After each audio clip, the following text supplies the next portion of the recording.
Good evening, everyone, and welcome to this edition of On the Couch. I'm Thomas DiNapoli. And I'm Hillary Gooding.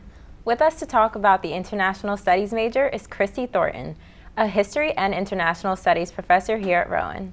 Hi, Christy. Could you tell us more about the International Studies major and what types of classes are required for it? Yeah, absolutely. So International Studies is a new major here at Rowan. It's just getting started this year, and actually starting in the fall, we're going to be offering some of the new core classes for it starting next year. So the International Studies major is composed of a kind of core set of courses, about 18 credits, and in that you'll find the kind of the core aspects: Introduction to International Studies, a senior seminar in International Studies.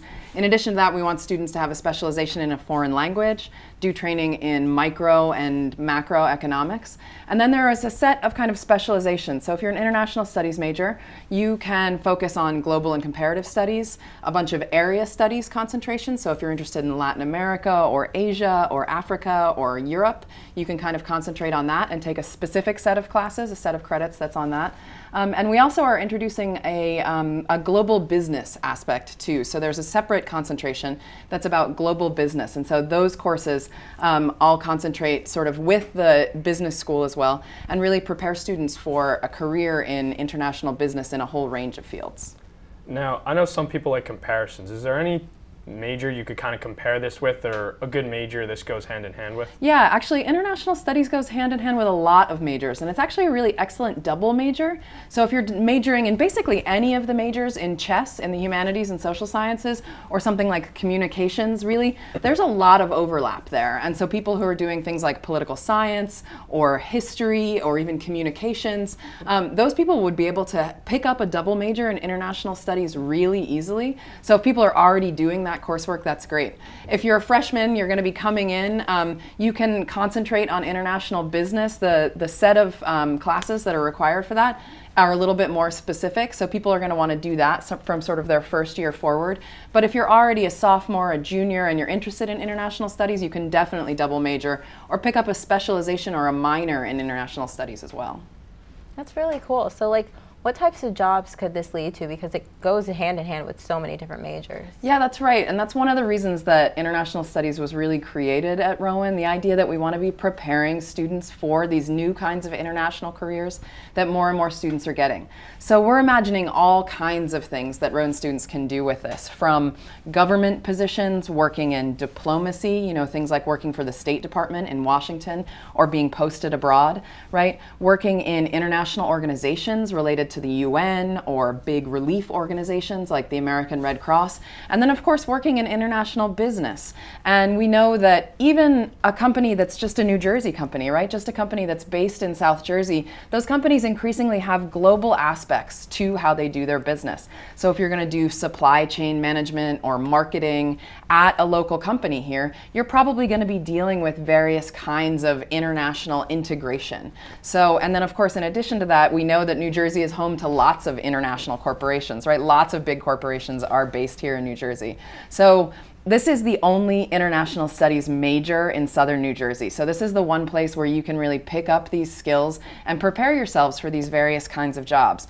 I actually come from a background in the non-governmental sector, and so what we're doing is we're trying to link students with people in these various types of careers. So we're having all kinds of people come to campus to kind of demonstrate the things that you could do with this kind of a degree. So people who work in international journalism, people who work at the UN, people who are doing governmental work, people who are working in international education. That's another area. Obviously, education is a huge part of what we do here at Rowan, and if you're interested in working for, say, a study abroad program or something like that, International Studies is another place where you could really get the experience and make the connections that would make those kind of jobs possible after graduation.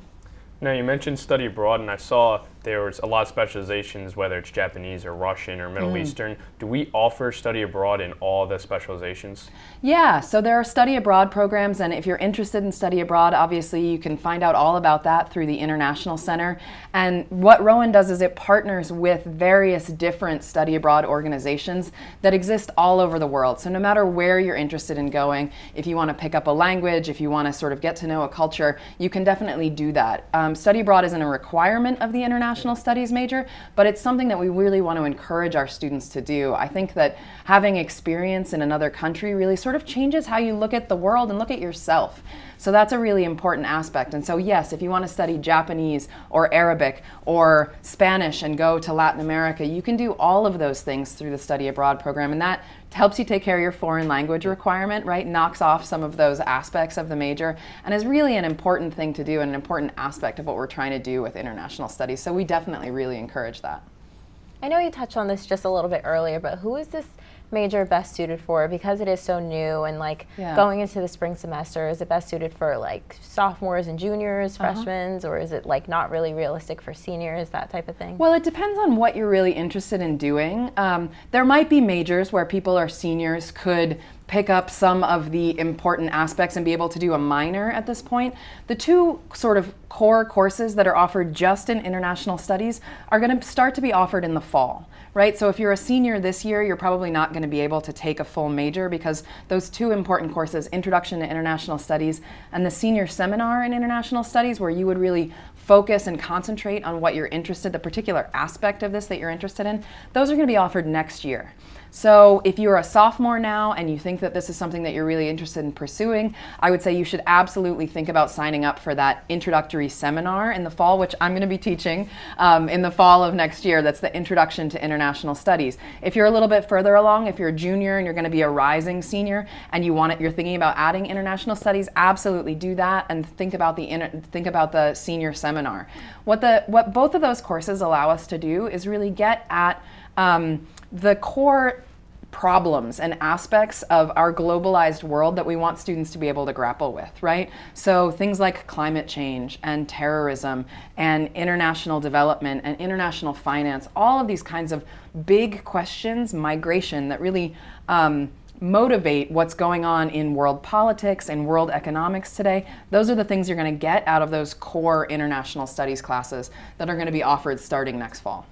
Now, there's a lot of hurdles, again, between the language barrier and just ways of thinking. Does international studies help you kind of close the gap between our way of thinking and maybe the way you would if you're specializing in the Middle East, let's say? Absolutely. I think that's one of the really important things that international studies is meant to bring to Rowan and bring to Rowan students. So I'm a historian by training and I teach about Latin America. So I'm teaching world history and Latin American history now on campus.